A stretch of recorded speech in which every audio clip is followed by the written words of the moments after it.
يا هلا بيكم. النهارده الفيديو عن معشوقة الجماهير، القرص الطريه باللبن الرايب. هننزل بنص كوبايه ميه دافيه، لازم تكون دافيه يا جماعه زي دمة العين. ومعانا معلقه ونص خميره فوريه هننزل بيها.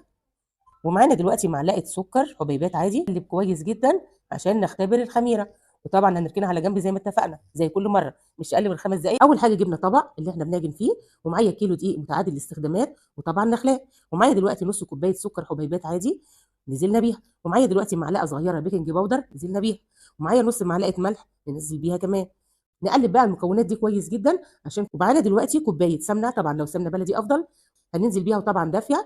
هنبتدي بقى دلوقتي نقلب كويس جدا. هنبدا دلوقتي نفركها كده زي ما بنعمل الكحك، وهنفركها دلوقتي مع بعض كده. الخطوه دي مهمه جدا يا جماعه، انك تدعكي الدقيق بالسمنه البلدي بالطريقه دي. ويلا بينا دلوقتي ننزل بالخميره. شايفين يا جماعه؟ شايفين الفوم اللي عملته الدقيق؟ يلا بينا دلوقتي هننزل بيها الاول. نفرك بقى دلوقتي كل المكونات مع بعض مع الخميره كده، واحده واحده كده، واعملي كل حاجه بايديكي. يلا بينا دلوقتي معانا اللبن الرايب. معايا كوبايتين لبن رايب، ادي اول كوبايه هنزل بيها وهبتدي اعجن كويس جدا. والكوبايه الثانيه جنبي عشان لو احتاجت ازود، وطبعا هتحتاج لان المقادير بتاعتنا مظبوطه جدا يا جماعه الشعر. يلا هننزل دلوقتي بالكوبايه الثانيه ونبتدي بقى نعجن كويس جدا. ودي خطوه مهمه من عوامل نجاحها، انك تعجنيها لا يقل عن 5 دقائق. قلبي بقى كويس جدا الاول كده، شربي العجينه باللبن الرايب. وفي تريكه مهمه جدا ما تنساهاش هنعملها مع بعض، ودي اللي بتسبب الهيشان وبتخلي كده القرصه معاكي هشه وفي منتهى الجمال. هننزل دلوقتي بمعلقه الخل، ودي مهمه جدا اوعي تنسيها. نبتدي بقى دلوقتي نعجن كويس، ودي خطوه مهمه. شايفين عامله ازاي؟ شايفين يا جماعه العجينه عامله ازاي؟ لينه وزي الاستك معانا. انزل بقى بمعلقتين زيت كده في الاخر عشان تديها النعومه والطراوه اللي بنشوفها مع بعض. شايفين يا جماعه عامله ازاي؟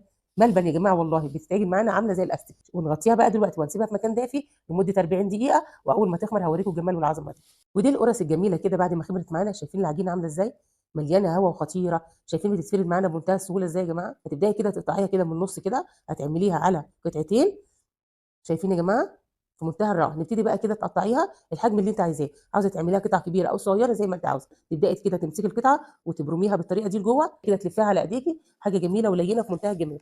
ودي خطوه مهمه عشان تطلع معاكي منفوخه وجميله. ودي الكميه بعد ما خلصناها. شايفين من كيلو دقيق عملنا كميه دقيق، طبعا سبتها ارتاحت شويه، وهبتدي دلوقتي اضغط عليها. وطالما العجينه مرتاحه هتتفرد زي ما اتفقنا بمنتهى السهوله. عملنا كميه دقيق ما شاء الله عليها. يلا بينا دلوقتي هنغطيها وهنسيبها في مكان دافي لا يقل عن نص ساعه، ساعه الا ربع ما تخمر. شايفين دي بعد ما خمرت؟ شايفين شكلها عامل ازاي يا جماعه؟ معانا دلوقتي معلقتين لبن حليب، وهننزل عليهم بباكو فانيليا ونقلبهم مع بعض. ونبتدي ندهن الوش بالطريقه دي. طبعا مولعه الفرن على درجه حراره 220 ومشغله الشوايه. هندخلها على الرف اللي قبل الاخير وهنشوف الجمال والعظمه دي مع بعض.